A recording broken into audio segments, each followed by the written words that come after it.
नमस्कार। कार्यक्रम अफसरनामा में आपका बहुत बहुत स्वागत है। और अफसरनामा में आज हमारे साथ भारतीय प्रशासनिक सेवा के एक ऐसे अधिकारी हैं जिनके जीवन पर मैं निगाह डाल रहा था जब उनका मैं पूरा एक बायोग्राफिक डिस्क्रिप्शन जब मैं देख रहा था तो एक ही शब्द मेरे जहन में आ रहा था कि एक्सीलेंट। क्योंकि कोई व्यक्ति जो पढ़ाई में मेधावी है, बहुत ज़रूरी नहीं होता कि वो टॉपर्स हो, लेकिन वो खेल में भी अच्छा प्रदर्शन करे, वो वाद विवाद प्रतियोगिताओं में भी शानदार प्रदर्शन करे। और जिस करियर को उसने चुना है यानी प्रशासनिक सेवा, उस करियर में भी अगर आप उस अधिकारी की उपलब्धियों को देखेंगे तो शायद गिनते गिनते आप थक जाएंगे कि 1, 2, 3, 4 और फिर आप कुछ देर बाद गिनती करना बंद कर देंगे। तो जो अधिकारी हमारे साथ हैं वो 2001 बैच के मध्य प्रदेश कैडर के आईएएस ऑफिसर तो हैं ही, और वर्तमान में सचिव स्वास्थ्य मध्य प्रदेश में जिम्मेदारी वो निभा रहे हैं। तो आज हम युवाओं के लिए भी उनसे जानेंगे कि किस तरह से जीवन को लेना चाहिए और एक अखिल भारतीय सेवा में किस तरह की चुनौतियां आती हैं। तो मुलाकात करिए डॉक्टर अशोक कुमार भार्गव से। बहुत स्वागत करता हूँ जी, नमस्कार। सबसे पहले तो बहुत बहुत आपको धन्यवाद जी। आपने आपके बीच मुझे यहाँ आमंत्रित करने का मौका दिया, अवसर दिया जी। और अफसरनामा तो हमारे युवा साथियों में बहुत ही लोकप्रिय कार्यक्रम है और निश्चित रूप से इस कार्यक्रम के माध्यम से युवाओं को भी कुछ संदेश देने की हम कोशिश करेंगे। बिल्कुल डॉक्टर साहब, क्योंकि आपका जब मैं प्रोफाइल देख रहा था जी, तो मैं ये पा रहा था कि उसमें कोई श्रृंखला कोई मतलब एक कोई अंत ही नहीं है। आप वाद विवाद प्रतियोगिताओं, और ईश्वर ने आपको भाषा और आपकी वाणी दोनों बहुत ही संतुलित और वो दी है। मैं आपको पीछे ले चलता हूँ। इंदौर में एक श्रमिक बस्ती में एक ऐसा परिवार, जब आपने आंखें खोली तो संघर्ष का ही काल था वो, और आपने भी बहुत संघर्ष उठाया। आपने टोस्ट बेचे जी, आपने चने बेचे उस बस्ती में, आइसक्रीम भी आपने बेची। घर की स्थिति भी ऐसी थी कि काफ़ी कठिनाइयाँ थी। इसमें सबसे पहला जो असल चुनौती, क्योंकि कुछ इस तरह की परिस्थितियों से जीवन में मैं भी गुजरा हूँ, आपके जितनी सघन परिस्थितियों से तो नहीं, लेकिन चुनौतियाँ आई हैं। उनका रूप अलग था, लेकिन चुनौतियों से मैं भी बहुत गुजरा हूँ। और मुझे लगता है कि हम में से कौन ऐसा है जो नहीं गुजरा होगा। लेकिन कुछ लोग कुछ ऐसे फैसले कर लेते हैं चुनौतियों से गुजरने पर जो उपयुक्त नहीं होते हैं। आप उस समय एक युवक, एक किशोर अशोक जी क्या सोच रहे थे उस समय इन परिस्थितियों को देखकर कि आगे का रास्ता कैसे तय करना है? जिस तरह के हालात और जिस तरह की परिस्थितियाँ थी उस दौर में सबसे बड़ा प्रश्न यही था कि हम जैसे तैसे पढ़ लिख कर थोड़ा आगे बढ़कर कोई छोटी मोटी नौकरी प्राप्त कर लें। और चूँकि घर में, परिवार में 4 भाई 2 बहनें, बहुत सारी जिम्मेदारी थी, तो उस जिम्मेदारी को निभाने का एहसास हमेशा मन में रहता था कि ऐसा कुछ करूं कि माताजी को और पिताजी को खुशी हो और उन्हें हम लोगों के भविष्य को लेकर बहुत ज़्यादा चिंता ना हो। तो पढ़ाई का जो दौर रहा, उस दौर में समय समय पर हम मेहनत मजदूरी का काम भी करते रहे, लेकिन कभी भी मन में उन सारी परिस्थितियों को हावी नहीं होने दिया। मेरे मन में हमेशा ये रहा कि दुनिया में आदमी को मुसीबत कहाँ नहीं और वो कौन सी जगह है जहाँ आसमां नहीं।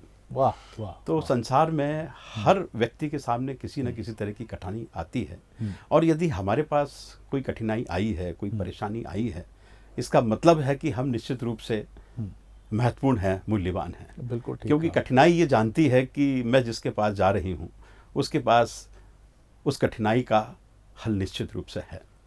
तो एक सकारात्मक दृष्टिकोण रखते हुए जीवन की यात्रा निरंतर जारी रही, और ये थोड़ी परेशानियाँ, थोड़ी खुशी, थोड़े गम, ये सब भी चलते रहे।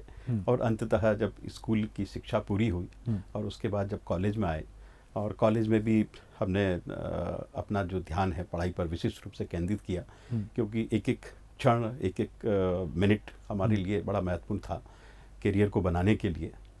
और पढ़ाई के प्रति पूरी निष्ठा के साथ, लगन के साथ लगे रहे, साथ साथ में दूसरा काम भी करते रहे। और अंततः जब परिणाम आए बीए के और एमए के, तो प्रथम श्रेणी में उत्तीर्ण हुए।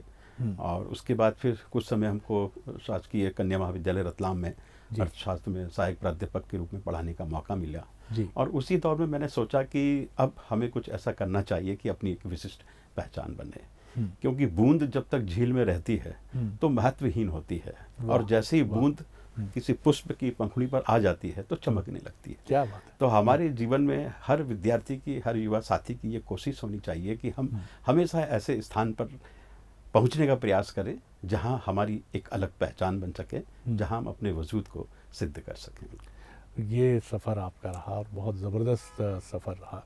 जैसा आपने कहा कि मनुष्य खुशियों के थपेड़े से, गम के थपेड़े से निकलते हुए आगे एक बेहतर मुस्तकबिल, एक बेहतर भविष्य का सपना देखता है, तो फिर कहा कि चलिए एक कोशिश और करते हैं। आपका मन क्या कभी इन हालातों से जूझते हुए कभी टूटा? कभी निराशा ने बहुत अपना डंक मारा आपको? कभी ऐसा लगा कि बहुत हो चुका, अब जो मिल गया है उसी को मुकद्दर मानकर ये चैप्टर क्लोज करें? निश्चित रूप से इस सफ़र में कई बार ऐसे मकाम भी आए जब बहुत निराशा भी हुई, परेशानी भी हुई, लेकिन दृष्टिकोण बिल्कुल ये रहा सकारात्मक कि कुछ करना है, कुछ करके दिखाना है, क्योंकि ज़िंदगी सिर्फ गुलाब नहीं है। क्योंकि गुलाब जहाँ होता है, यदि वो मुस्कुराता भी है तो यदि देखा जाए तो उसके नीचे कांटे भी होते हैं, कांटे। और ये कांटे जो हैं यही हमारी ज़िंदगी में चुनौती के प्रतीक होते हैं, कठिनाइयों के प्रतीक होते हैं। और कामयाबी हमारी इसमें है कि हम अपने आप को उन कांटों से लहूलुहान होने से बचाते हुए उपलब्धि की उस गुलाब को हम अर्जित कर लें, हासिल कर लें। क्योंकि कामयाबी कोई ऐसी उपभोक्ता वस्तु नहीं है जिसे हम किसी मॉल में या बाजार में जाके खरीद सकें, किसी से उधार ले सकें या किसी से छीन सकें या संयोग से मिल जाए। कामयाबी तो हमेशा मेहनत से, लगन से और निष्ठा से मिलती है। और ये कामयाबी जो है ये एक ऐच्छिक विषय है, आपके चुनाव का विषय है। कामयाबी के सफ़र में आपको सवार होना है या नहीं होना है, ये आपके चयन पर निर्भर करता है। मैं ये मानता हूँ कि ज़िंदगी एक भरी पूरी नदी की तरह होता है, अवसरों से भरी हुई नदी।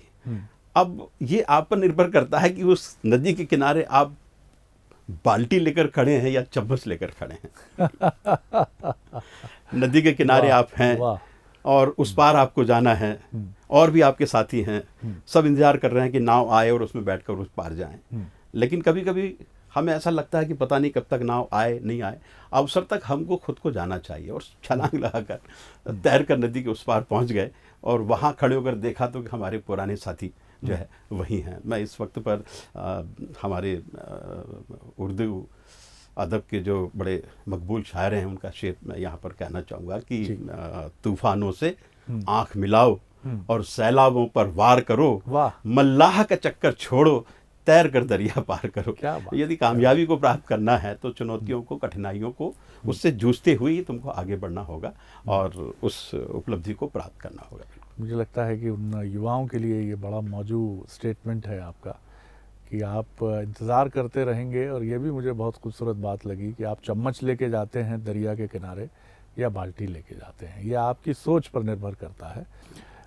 सर, मैं देख रहा था आपकी प्रोफाइल को, तो तत्कालीन मुख्यमंत्री मोतीलाल वोरा जी का एक पत्र था जब आपने राज्य प्रशासनिक सेवा में टॉप किया था और उन्होंने बहुत अप्रिशिएट करते हुए आपको पत्र लिखा। बधाई वो किस तरह का मौका था और किस तरह की एक फीलिंग से आप गुजरे होंगे? जाहिर तौर पर बहुत प्रसन्न होंगे, लेकिन वो मौका कैसे याद करते हैं आप? निश्चित रूप से जब उनका बधाई संदेश तो मुझे बाद में मिला, लेकिन अखबार में खबरें जो हैं आ गई थी। उस वक्त कोई सोशल मीडिया और मोबाइल का तो ज़माना नहीं था।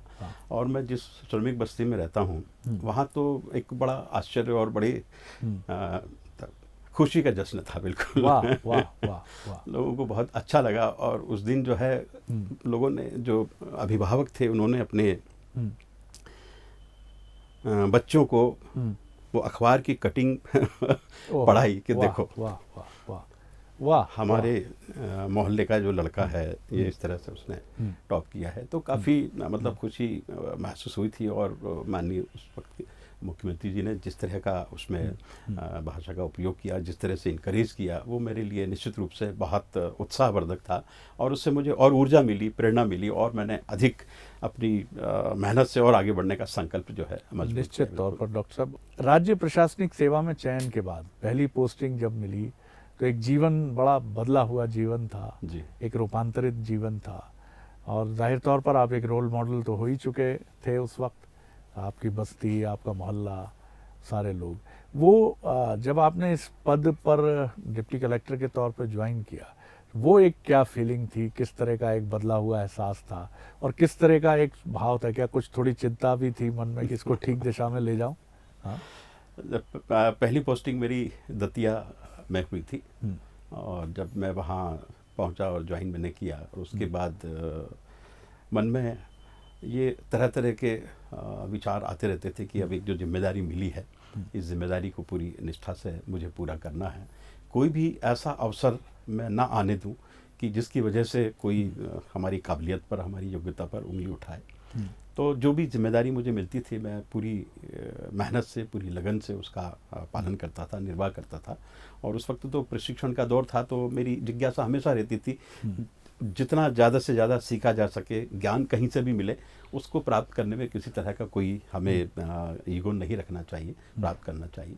तो निश्चित रूप से वो दौर एक सीखने का दौर था और उस दौर में हमने अपने आप को, अपने व्यक्तित्व को और अधिक निखारने का और अधिक अपनी जानकारियों को बढ़ाने का प्रयास किया और एक चुनौतीपूर्ण जो दायित्व जो है वो वहाँ पर हमने पूरा किया था। जी। और उसके बाद फिर अखिल भारतीय सेवा में जब आप आए जी और अशोकनगर में आप रहे, जी, कुछ जिलों में कलेक्टर की जिम्मेदारी निभा ली, आपने डिप्टी कमिश्नर की जिम्मेदारी भी निभाई, तमाम चीज़ों पर आप आगे बढ़ते रहे और काफ़ी महत्वपूर्ण तरीके से, जैसा मैंने रीवा संभाग का जिक्र किया, इसी बीच आप नीदरलैंड का भी वो अनुभव है। जी हाँ, जहां आप शायद देश के एकमात्र ऐसे अधिकारी थे जिसको एक एक्सीलेंस अवार्ड वहां पर मिला। इसके अलावा राष्ट्रपति की तरफ से आपको अवार्ड्स मिले हैं। मध्य प्रदेश की बात करें तो मध्य प्रदेश में गवर्नेंस के लिए जो सुशील चंद्र वर्मा जी का एक अवार्ड है, मुख्यमंत्री उत्कृष्टता पुरस्कार है, मतलब पूरी झड़ी लगी रही। तो इसका मंत्रा क्या आप देखते हैं? क्या बहुत आप इसको लेकर शुरू से बहुत ज़्यादा अलर्ट थे कि डॉक्टर अशोक भार्गव को जो जिम्मेदारी मिली है उस जिम्मेदारी को अवसर में बदलना उन्हीं का दायित्व है, तो मेहनत में आपने कसर नहीं छोड़ी? क्या क्या मंत्र है इसका? मंत्र तो कुछ नहीं है मंत्र यही है कि जो भी जिम्मेदारी मिले, हाँ, उस जिम्मेदारी को पूरी ऊर्जा के साथ, पूरी ताकत के साथ उसका निर्वाह आप करें, क्योंकि ये मौके बार बार नहीं मिलते हैं और अवसर तो बिल्कुल सूर्योदय की तरह होता है, जरा भी आपने देर करी कि फिर वो हाथ से निकल जाता है। तो मेरी कोशिश ये रही कि जब भी कोई भी काम को मैंने कभी भी नकारात्मक दृष्टि से नहीं लिया, जो भी काम मिला मैंने उसको पूजा की तरह, अर्चना की तरह ही लिया और उस काम को पूरा करने के लिए मैंने पूरी ताकत, पूरी ऊर्जा के साथ में काम किया। और मैं ये सोचता रहा कि यदि हमने जो जिम्मेदारी मिली है उसका निर्वहन में जरा भी लापरवाही करी तो उसका असर जो है हमारे पूरे कामकाज पर, हमारे पूरे व्यक्तित्व पर पड़ेगा। तो मेरा जुड़ाव हमेशा ये रहता था कि आम आदमी के चेहरे पर खुशी आ सके और शासन की जो योजनाएं हैं उनके क्रियान्वयन में उस मकसद को पूरा करने के लिए हम संवाद उनसे स्थापित करें, उनके करीब हम जाएं, उनसे बातचीत करें, उनकी तकलीफ़ों को समझें और उस दिशा में काम करने का प्रयास करें। तो जब भी जैसे रीवा में ख़ासतौर से मीजल्स रूबेला अभियान जब प्रारंभ हुआ तो उसमें जो बच्चे हैं छोटे 15 वर्ष तक के, उनको टीके लगाने का काम था। मुझे लगा कि ये टीका लगाने का काम इतना महत्वपूर्ण है कि यदि बच्चों को टीका लग जाता है तो ताउम्र वो इस तरह की बीमारियों से सुरक्षित हो जाएंगे। तो इस अभियान को मैंने एक अनुष्ठान के रूप में लिया, क्योंकि बच्चे हमारे राष्ट्र की असली दौलत हैं, सजीव निधि हैं और बच्चे यदि खुश हैं, बच्चे यदि स्वस्थ हैं तो आने वाला समाज भी स्वस्थ होगा, आने वाला समाज भी खुश होगा।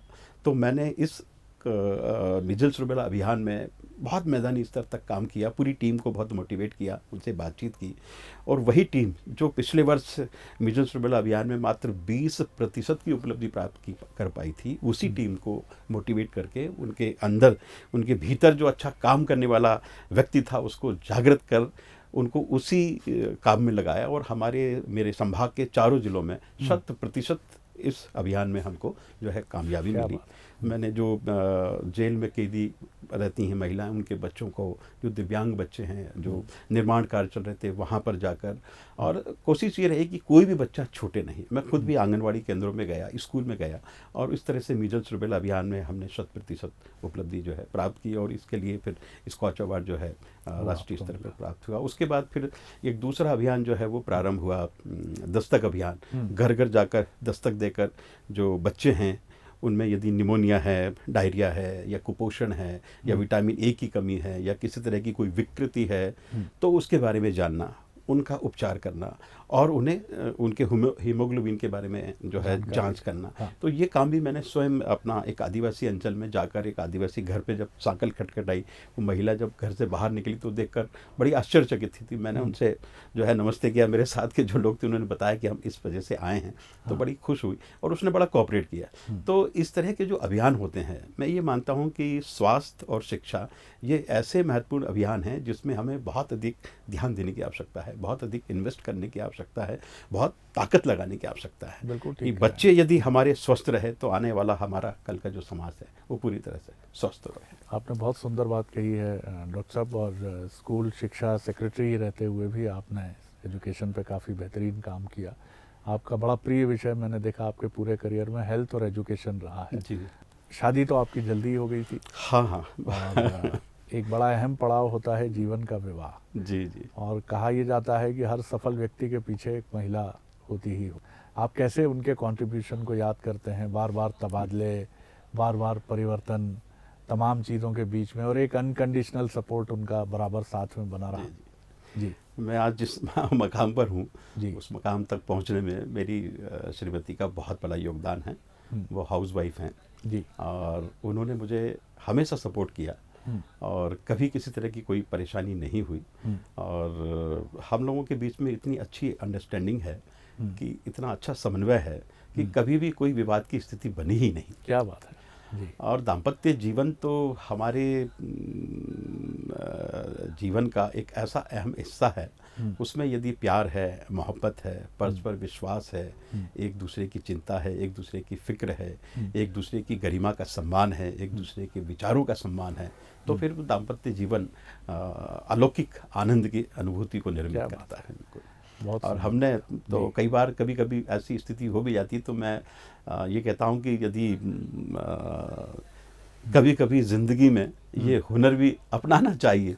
जंग अगर अपने से हो तो हार जाना चाहिए। वाह वाह वाह वाह। कभी कभी जिंदगी में ये हुनर भी आजमाना चाहिए। जंग अगर अपनों से हो तो हार जाना चाहिए। तो कई बार ऐसी स्थितियां बनती हैं, तो धीरे से विनम्रता के साथ में जो है उसको स्वीकार किया। बहुत बढ़िया। तो कभी मतलब ऐसा मैं मान सकता हूँ कि इसमें आपका बड़ा योगदान रहा है। बच्चे आपके वेल सेटल्ड हैं? जी हाँ। ये जिज्ञासा ज़रूर मेरे मन में रही। एक बिटिया है जो वेल सेटल्ड है, हाँ, फाइन आर्ट्स की में उसने क्लासेस किया। लेती है वो। बेटे आपके मैनेजमेंट साइड से रहे और देश की लीडिंग और नामचीन कंपनियों में पुणे और मुंबई में काम कर रहे हैं। उनके मन में नहीं आया कि कुछ अखिल भारतीय सेवा या प्रशासनिक सेवा में जाने की कोशिश करें? वो एक्चुअल क्या है कि नौकरी में इतने तबादले बार बार होते रहे, तो उनके मन में इस सिविल सेवा के प्रति बहुत आकर्षण नहीं रहा। उनकी शुरू से ही रुचि मैनेजमेंट और उस विषय में थी। तो मैंने कभी भी उनको इस बात के लिए प्रेरित नहीं किया कि आपकी रुचि के विपरीत कोई काम करें, क्योंकि आजकल हमारे अभिभावकों को ये गलत फहमी है कि जिस तरह से मुर्गे को होती है कि यदि मैं बांग ना दूं तो सुबह नहीं होगी। हर बच्चे की अपनी एक शख्सियत होती है, उसकी एक गरिमा होती है, उसकी एक क्षमता होती है। हम अपने यदि अपनी बुझी हुई महत्वाकांक्षाओं को, अधूरे सपनों को यदि बच्चों पर प्रतिरोपित करना चाहें, तो बच्चों का जो स्वाभाविक विकास है वो हो नहीं पाता, और परिणाम ये होता है कि उनके मन में एक कुंठा का अंकुरण होता है और एक विकृति पैदा होती है। तो बच्चे वास्तव में जिस तरह की उनकी क्षमता है, जो बनना चाहते हैं, उसे उनको मौका देना चाहिए। तो मैंने अपनी ओर से अपनी इच्छा का मतारोपण कभी भी उन पर नहीं किया। जो वो बनना चाहते थे उनको बनने की मैंने पूरी आज़ादी दी, और वो बड़े प्रसन्न हैं, खुश हैं जहाँ भी हैं। बिल्कुल। आप उन युवाओं से क्या कहेंगे जो अखिल भारतीय सेवा की तैयारी करते हैं, राज्य प्रशासनिक सेवा की तैयारी करते हैं, या और भी जो एग्ज़ाम्स हैं उनकी तैयारी करते हैं? क्या आप उनसे कहेंगे कि वो किस नज़रिए के साथ आगे बढ़ें? जिंदगी का जो अनुभव रहा है उसके आधार पर मैं सिर्फ ये उनसे कहना चाहूँगा कि हमारे युवा साथियों को सपने जरूर देखना चाहिए। बहुत अच्छी बात है। जी। अपनी अपने आँखों में महत्वाकांक्षाओं को भी पालना चाहिए, लेकिन उन्हें पूरा करने का इरादा बहुत मजबूत होना चाहिए। निगाहों में सपने सजा कर तो देखो, निगाहों में सपने सजा कर तो देखो, वाह। इरादे को मकसद बना कर तो देखो, वाह। किनारे पर रहकर किसे क्या मिला है, जी। जरा बीच समंदर में जाकर तो देखो। क्या बात है। तो हमारे युवा मन में इच्छा भी होती है और इरादा भी होता है। इच्छा का सौदा हो सकता है, इच्छा बदली जा सकती है, खरीदी जा सकती है, परिवर्तित की जा सकती है, लेकिन इरादा नहीं।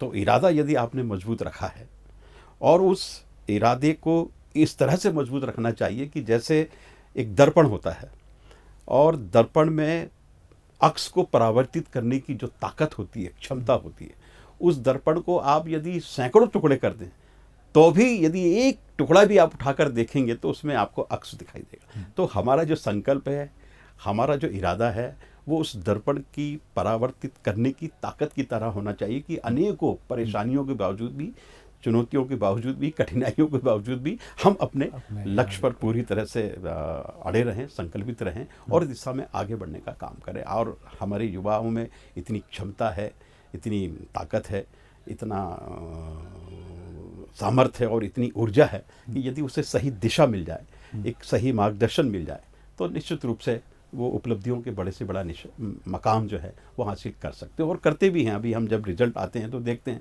कि बहुत साधारण सी परिस्थितियों में रहने वाले, बहुत ही सामान्य परिस्थितियों में रहने वाली छात्रों ने बड़ा टॉप किया है, बड़ी उपलब्धि प्राप्त की है। तो उपलब्धियों को प्राप्त करना आपकी संकल्प शक्ति की जो क्षमता है उस पर डिपेंड करता है, उस पर निर्भर करता है। और मैं ये मानता हूँ कि सफलता प्राप्त करना आसान होता है, लेकिन सफल होने के बाद उस कामयाबी को संभाल कर रखना और ज़्यादा कठिन होता है। यदि शिखर पर आपको पहुंचना है तो आप शिखर पर पहुंच जाएं, लेकिन शिखर पर फिर अपने आप को बनाए रखना और ज़्यादा कठिन होता है। जो खानदानी रईस है मिजाज नर्म है उनका। क्या बात है। जो खानदानी रईस है मिजाज नर्म है उनका, तुम्हारा लहजा बता रहा है तुम्हारी दौलत नई नई है। क्या बात है। कंक्लूड करूंगा इस बातचीत को। जीवन के इस मकाम पर आप पीछे मुड़कर देखते हैं, अब एक तरह से एक नई ज़िंदगी की शुरुआत भी आपकी होगी जी। अगस्त में आप सेवानिवृत्ति के बाद आगे एक नया जीवन आपका रास्ता देख रहा है। बहुत मेहनत, बहुत परिश्रम, बड़ी उपलब्धियां। कैसे देखते हैं लुक बैक जब आप करते हैं अपने जीवन को, और फिर इसके साथ आगे आप जो देख रहे हैं जीवन, उसे कैसे देख रहे हैं? अभी तो सामने एक बहुत बड़ा भविष्य मेरा इंतजार कर रहा है। वाह वाह। और मैं बहुत ही आशावादी हूँ। सब कुछ खत्म हो जाने के बाद भी भविष्य जिंदा रहता है। क्या बात है। भविष्य बचा रहता है जी। और आप चाहे जितना अच्छा काम करें, लेकिन और उससे बेहतर काम करने की संभावना भी हमेशा बनी रहती है। तो जो कुछ अनुभव इस लंबी सेवाओं में प्राप्त किया है, उस अनुभव की पूंजी का लाभ ज़रूरतमंदों को मिल सके, हमारे युवाओं को मिल सके और समाज सेवा के क्षेत्र में कुछ और अच्छा काम कर सकें, इस दिशा में आगे बढ़ने का हम मन अभी हमने बनाया है। और मेरे युवा साथियों को, जैसा भी आपने कहा था, ये 4 बातें और मैं कहना चाहूँगा कि आप जहाँ भी हैं, जिस स्थिति में हैं, वहाँ से हमेशा आगे बढ़ने के लिए आप अपने आप से प्रतिस्पर्धा करें। क्या बात। कामयाबी इस बात में नहीं है कि आप धक्के खा के गिर गए, कामयाबी इस बात में है कि गिरने के बाद आप उठने का प्रयास करें। जैसे समुद्र की लहरें उठती हैं, गिरती हैं, उसका सौंदर्य बड़ा अद्भुत लगता है, लेकिन समुद्र की लहरें जो है हर बार गिरने के बाद उठना नहीं भूलती, वो उठती हैं बिल्कुल। तो हर बार कोशिश हमारी जारी रहे और अच्छे से अच्छा काम करें, लेकिन हमारे काम का जो केंद्र बिंदु है वो समाज के अंतिम छोर का व्यक्ति होना चाहिए जो वास्तव में ज़रूरतमंद है, वास्तव में जिसे मदद की आवश्यकता है और जो समाज की मुख्य धारा से नहीं जुड़ा हुआ है। हमारी काबिलियत, हमारी योग्यता, हमारी क्षमता, हमारे दायित्व का जो केंद्र बिंदु है, यदि वो आम आदमी के चेहरे पर मुस्कान लाने का और उस आदमी के मन में शासन के प्रति आस्था और विश्वास को सुदृढ़ करने का रहेगा, तभी हम कामयाब होंगे। और ये तब संभव होगा जब हमारे काम में पारदर्शिता हो, जवाबदेही के साथ हम काम करें और संवेदनशीलता हमारे काम में होनी चाहिए, क्योंकि बिना संवेदना के हम अपने आप को, अपने वजूद को सिद्ध नहीं कर सकते। जीवन में अर्थ मिले या ना मिले ये महत्वपूर्ण नहीं है, लेकिन जीवन को अर्थ मिल जाना चाहिए, जीवन की सार्थकता सिद्ध हो जानी चाहिए। तो इन्हीं 4 लाइनों के साथ युवाओं से ये कहना चाहूँगा कि बेहतर से बेहतर की तलाश करो, बेहतर से बेहतर की तलाश करो, मिल जाए नदी तो समंदर की तलाश करो, टूट जाता है शीशा पत्थर की चोट से, तोड़ दे जो पत्थर ऐसा शीशा तलाश करो। वाह वाह, आप पढ़ते तो खूब हैं और शेर व शायरी में आपकी रुचि भी है, लेकिन क्या लिखते भी हैं आप? हाँ, लिखता हूँ, लेकिन अभी बीच में बिल्कुल थोड़ा सा बंद हो गया। अब इसके बाद यही एक महत्वपूर्ण काम है जिसको फिर से इसका बिस्मिल्लाह करना है, शुभारंभ करना है। इनमें से कुछ पंक्तियां जो आपने पढ़ी, ये कुछ नामचीन शायरों की? हाँ, ये तो नामचीन शायरों की, नामचीन शायरों की। जी, बहुत अच्छी फिलॉसफी है डॉक्टर अशोक भार्गव साहब आपकी, और मैं बहुत ढेर सारी शुभकामनाएं आपको भविष्य के लिए देता हूं। और बहुत महत्वपूर्ण बात आपने कही है कि अंत्योदय दर्शन जिसको हम कहते हैं, या गांधी जी का अंतिम पंक्ति का अंतिम व्यक्ति जिसको हम कहते हैं, वो कभी निगाहों से ओझल नहीं होना चाहिए। बिल्कुल सही। और किसी शायर ने बहुत खूब कहा है कि जो गज़ल माशूका की जुल्फ़ों में क़ैद है, क्या उसे बेवा के माथे की शिकन तक ले चलो। क्या बात, बहुत सुंदर बात।